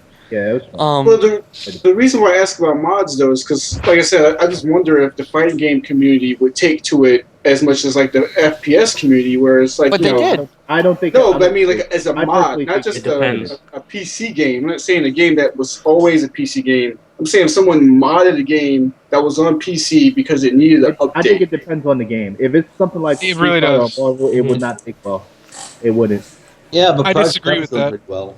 I disagree with that. I think if someone modded Street Fighter or people Marvel, would be in the I think they'll be like, "What is the game?" Well, didn't someone actually mod Street Fighter? I think like someone actually mod Street Fighter. I mean, yeah, if people are already modding Street Fighter, they're modding the skins. They're making like I seen. Oh yeah, no, that's fine. I don't mean just new mods. Like there's like a whole refresh and everything. Hold on, one at a time, man. Sorry, making a new game out of the modded, like a modded Street Fighter, it would be weird. It would be kind of stupid to do that. Yeah, I mean, like I said, everyone did their own balance changes. Like I said, like in the FPS world, you had like the Desert Storm mod for Battlefield 4, and everybody was playing this mod. Like that was the mod that people were actually playing it. People accepted it, even though it wasn't the official thing. So it's just like put the fighting game community. They're so vocal about the changes that they want in games sometimes, but then you have this tool in the PC version of a game where you can actually take that into your hands and say, okay, here's the changes that I feel that need to be made with this game, and give it to the whole community and say. I have an interjection to make on that. What you said. What's up, man? Jamaican Supreme. Yeah. Hey, what's up, guys? Russ. What's up, man? Not much. What you're saying about the mods thing? They do that with Project M. Isn't that basically what Project M is? Yep. Yeah. Right. But also, I think why Project M worked out because the Smash community is more unified in the sense that people sat down and they said, "Okay, we accept these changes And and it was we a work with general that." agreement. Right. The FTC is not going to come to that. No, Well, that's see, never going to come to that. Well, here's the thing with the Project M. What was a little bit easier for it was because of their whole goal was saying like we can take some of this stuff from Brawl, but we want to make it more like Melee, which everybody loved, which is what with Street Fighter 4 or something like that. What he's saying is like we're just gonna make a balance pass, and it's just gonna be based on whoever's working on this patch, you know, what they feel should be changed or not. Where everybody says all these different views. I agree what you're saying in concept, but you also have to remember that again, the Street Fighter community is very fractious. As in, you're not going to have Jackman and B Girl over there agreeing. If a top player is not leading the charge on that, people are not going to agree with it. Something you need to remember too with modding is that the reason why Project M exists and is successful is because the people who made Smash Brothers basically said like this isn't a competitive game. Like we're not going to sponsor it. We're not going to do anything for it. Like we don't even want to see it at Evo. Yeah. Street Fighter. Let's say that a Marvel. Let's say a Marvel mod becomes big. Capcom Cup. No. Like they're going to be like, no, you modded our game. Go to hell. Basically, that. I mean, even with Nintendo, I'm sure Nintendo isn't peachy with Project M. Yeah, I think so too. I agree with you, Jim. Didn't the creators of Smash Bros. Actually say something about Project M? And They couldn't have said too much because they were at Apex and actually applauded. Okay. What does Nintendo actually think about Project M? Do they like it? Do they hate it? They've never released anything on it. They're fine. They're fine with Project M as long as no one ever tries to make $1. Yeah, exactly. As long as what? The moment someone tries to make a single red cent off of Project M, Nintendo they're gonna shut come down. that down so fast. Yeah, of course. Nintendo's thing is they don't give a flying fuck what you do as long as you don't try to make any money off of their product. Yep. That's all they care about. They fair. have publicly said it time and time again over the last decade. We do not give a fuck what you do with our game. You can mod Super Mario 64. You can mod fucking Smash Bros. Anything. As long as you do not make a red fucking cent, a penny, a dollar, does not matter off of our game. And that's 199% understandable. I It really agree with is. it. I I mean, have no problem with that. It's better than what Square did with the Chrono Trigger remake, anyway. Oh yeah, they shut that. Well, that guy because he had like an agreement or something, right? Yeah, like something about Resurrected or something. Basically, he put Chrono Trigger, made it all 3D, modern graphics, everything, and they just shut it down without warning. I mean, he wasn't making a single cent off it anyway. I mean, Nintendo's better than Square Enix in that regard, since Nintendo actually is allowing the Project M guys to work on their game for free, as long as they don't make a cent. Kyle, you got a split? Yeah, I gotta help, man. I'm probably gonna go soon too, like ish. What's I'm ish? I gotta go soon to ish. The No, fucking, I don't. What dimension? What dimension of? What dimension is ish? What time zone or dimension is ish in? I gotta go ish. Like maybe 5 minutes or something, because I'm really hungry and I'm really want to get a snack from 7-Eleven. You can't multitask, huh? That's awesome. Take your Well, I can, because take your iPhone with you. Take your iPhone with you. Take your iPhone with you. Set it up, and you can walk to the store and chat at the same time. It's going to be an adventure with all of us. Let's go. Yay! Anyway, Kyle, hold on. Everybody, shut the fuck up. Kyle, you have to go, right? Yeah, I gotta peace out, man. I got work in the morning. It was nice talking to you guys. All right, I'll brother. see y'all next week. Win a brawl. Win a brawl. Yeah, Alright, definitely win a brawl. I owe you a drink, James. All right, man. Take it easy. Later, man. Nice talking to you, Kyle. I think I'm gonna get going too. I have work in the morning too, so. Okay, Dawn, it was an absolute pleasure. It's good to get a female's perspective into the scene a little bit more. Hopefully, guys, guys We can need stop more being. girls on the show. Yeah, we definitely do. Yeah, We need more girls here. We We need more girls here. They're not attracted to you dirty, swamp-ass motherfuckers. So clean your ass, I know that. wear some I fucking find that deodorant, offensive. I'm not saying you- and going up to a girl and being like, yo, hey, I play Marvel, suck my dick, is not a come on line. It does I've not actually work. seen that happen. I'm not gonna name no names, but I've seen that happen. I've seen it happen too. You know. Hey, I've seen it. Wait, for real? Somebody once said, "Yo, sucking my Marvel." Yes. Well, Yeah. I actually heard from Cloud, like I was speaking to Cloud about it. I don't Apparently- condone violence, but that dude should be punched in the fucking face. Well, I mean, how do I say this? Like, apparently Cloud was getting a lot of, like, teases. Like, when he was, like, because I heard this from Cloud himself. Like, apparently he's getting a lot of teases when he hit top 8, like, from some chicks or something. I don't remember the exact story. Well, needless to say, you know, those aren't come online. So, I mean, if you guys want more girls into the scene, be more inviting and stop being assholes, and eventually they will come. Stop being thirsty. No, you could be thirsty. Well, yeah, you could be thirsty. Just don't be an asshole. Yeah. I'm pretty thirsty myself. That I'm community drinking has. water. I'm thirsty. Just saying. I'm not White Knight, but I could get a little thirsty. Ain't nothing wrong with. Let me ask you guys a question. What's wrong with being a white knight? Depends. Like, if you're forcing ideas and shit. Let's ask Jason about that. Jason, can you speculate the schisms and the apparatuses of white knights? Well, I mean, 99% of Hold on, people Larry. are followers, and it's not popular to be called that. Hence, they don't want to be called it because they're afraid to deviate from the norm. You know. Oh Lord, you had to use deviate. Honestly, that's what myself. No, everybody knows deviate. I wasn't trying to use that, but everybody knows deviate. You know. Yeah. Hold on. I mean, honestly, I just use it for people who just like. I have no problem if someone's a White Knight, but if they're like forcing ideals, blocking people, not letting people speak their own opinion, then I have a problem with it. You know. My problem is I don't trust White Knights. Wait, what is White Knight again? Listen. All right, very simple. Wipe your ass when you take a crap. Okay? Take a bath. If you meet a girl at an event and you actually want to get to know her, be like, yo, hey, you play this game? You want to go grab a drink? Something simple. Not, hey, yo, I'm in room 306. I got swamp ass. Suck my dick. It don't work. It don't work. I'm sorry. It's 100% grade 8 right. Next time, Dawn's gonna have to share, her pickup strategies because I'm eager to hear those. Yeah. I have some. Oh snap! Oh snap! That's a show. You gotta have some. Oh shit! I gotta right. take notes. I want to take notes on that. So anyway, guys, Dawn, I'm gonna let you go because it's already getting 2:30 in the morning.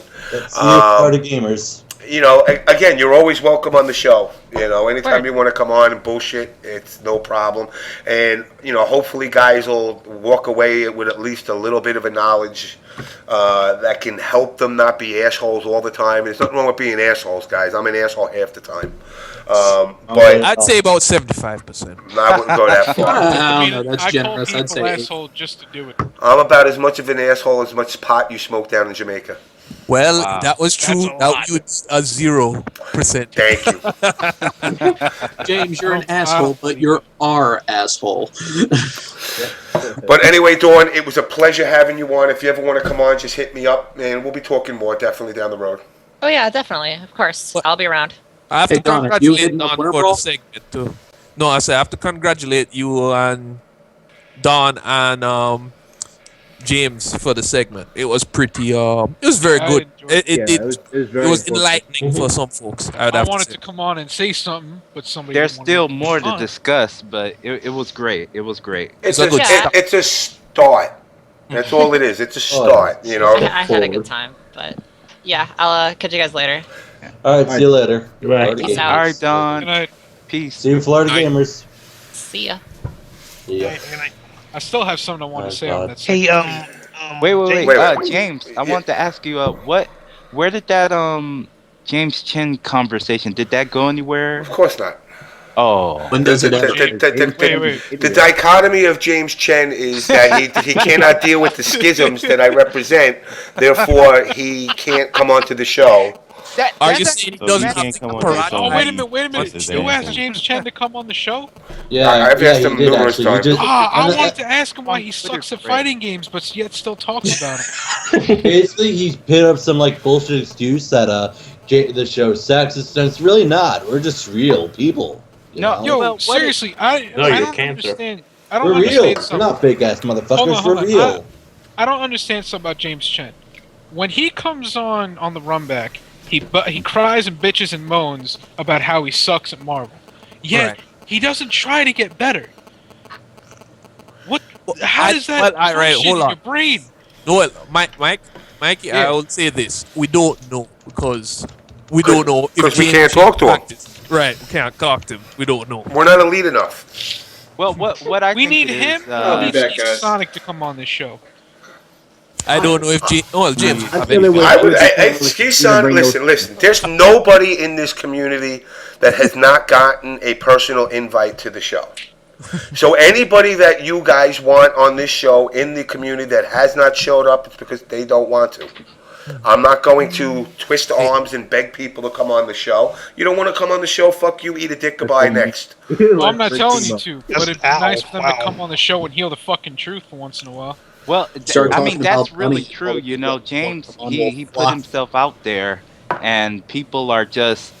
I really think they have, like, alliances or something. Jealousy. It's jealousy.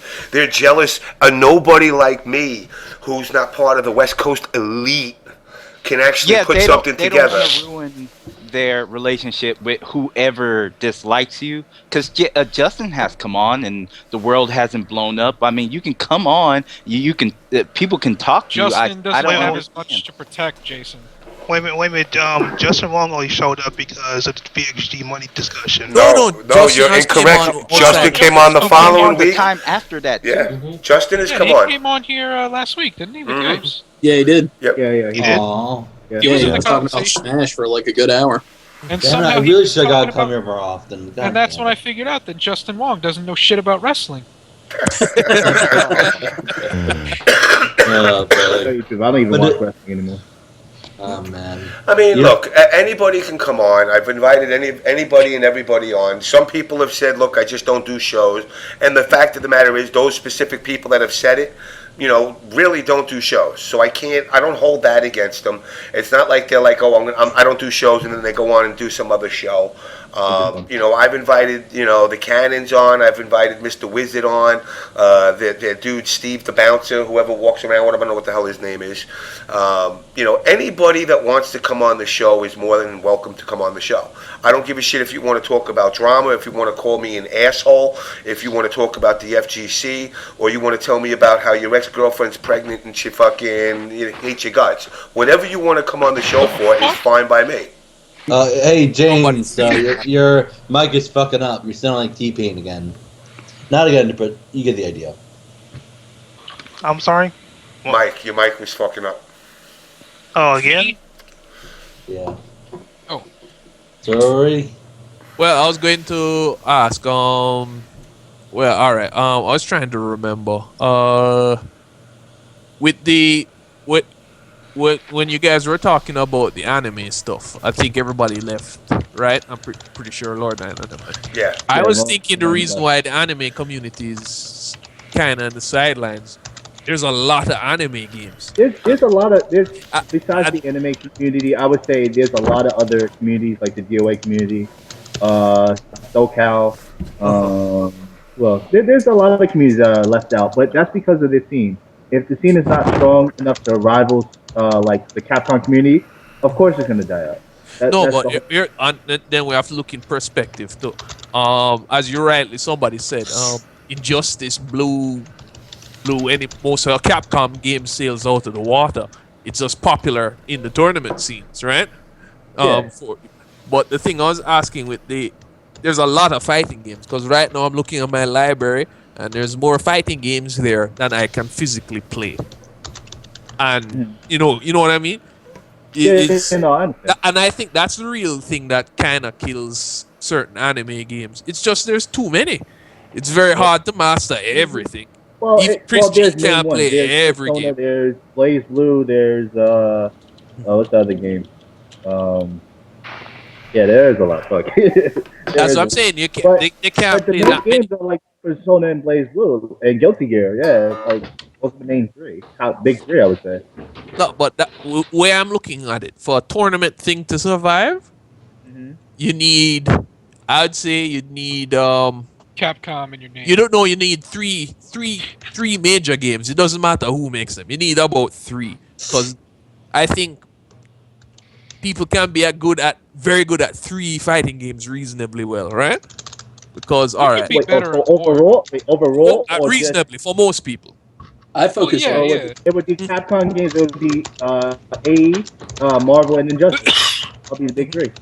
No, I personally like Injustice, but even I kind of have to agree with James that probably when the new MK comes out, that's going to kill it, just like Injustice killed MK. The problem I have, I think, with the MK community is that they don't play multiple MK type games. They just move from one game to the next and let the other one die out. I don't know if that's the wrong thing either. I don't know if it's wrong or. It's Hey not guys, wrong. It's I don't mean to cut everybody off, but I think I'll be heading out too.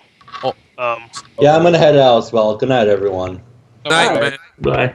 Night. And before I go, I just want to say thanks to James and On Blast Show, for keeping keeping up with actually making real content for the FGC, because I've been looking for that for a while. It seems like more of a robotic kind of thing going on in the FGC as far as shows and content. So, Mr. JamessMK, I appreciate that. I think he's AFK, I don't so think I'll he's just here. say thank you. Just The write chair, something in the chat. chair says thank you. Yep.